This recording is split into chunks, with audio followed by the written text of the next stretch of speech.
again, this is Mark from Stag Solar with another instalment of Solar Made Simple. In the previous video we looked at how a smart meter works with your inverter to measure energy flow, whether your home or business is importing electricity from the grid or exporting surplus solar power. In this video we're going to build on that previous explanation and look at how you can optimize your self-consumption. In other words, how to make the most of the solar energy you generate. At this point I'd just like to say, don't worry if it seems that it might be difficult or time consuming to get your system performing at its best. We have our team of experts here at Stag Solar who are happy to help you with that. The first question we need to answer is, how do we know how much electrical power we're using in our property? Well, your inverter already knows exactly how much power your solar panels are producing. With the information from the smart meter, it also knows whether electricity is being imported or exported.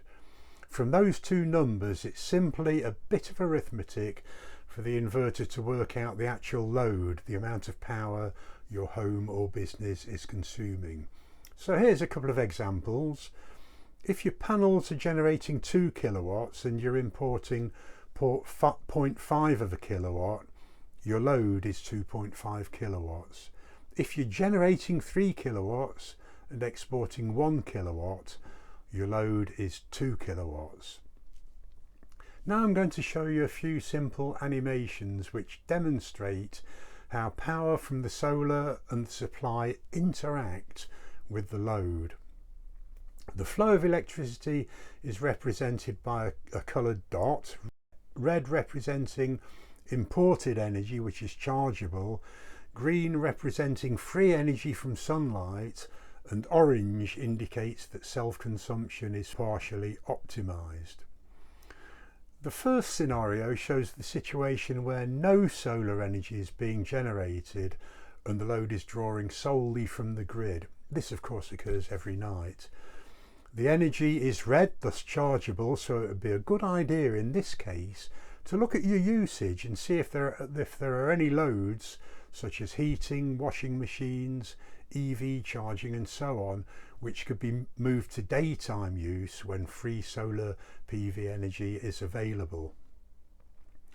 In the second scenario, there's no load, but the solar is generating free energy, all of which is being exported to the grid. It would be better if this energy were used on site, maybe to supply the loads just mentioned which were running at night, like heating, washing machine, EV or whatever else. Number 3 shows a situation where the load is drawing more than the solar is generating. It could be a cloudy day or it could be winter. And number 4 is the other way round. The solar is generating more than the load requires, so it's clearly a sunny day. Again, it's a case of load management in these two situations. Is it possible to run some loads on a sunny day rather than on dull days? In the final scenario, we have a reasonably well optimized setup with by far most of the electricity being used on the premises being generated by the solar. There's the occasional burst of import or export due to local fluctuations, but essentially we're using our solar generated power to the full. Now I'd just like to point out that a smart meter is not always necessary. You can manage your load without a smart meter, for example by running appliances in the daytime or using timers. But with a smart meter connected to the inverter, the system becomes far more accurate and responsive, helping you to fine-tune your self-consumption. Plus, the smart meter allows us to see far more clearly how our energy is being distributed, as the app or portal will be able to display exact details of import, export and self-consumption.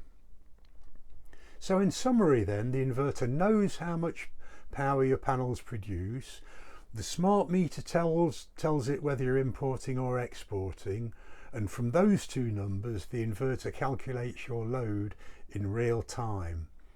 This allows you to optimise your self-consumption effectively and efficiently. So as I said earlier, don't worry if there's a lot of unfamiliar detail here. Our experts at Stag Solar are only too happy to advise you on this.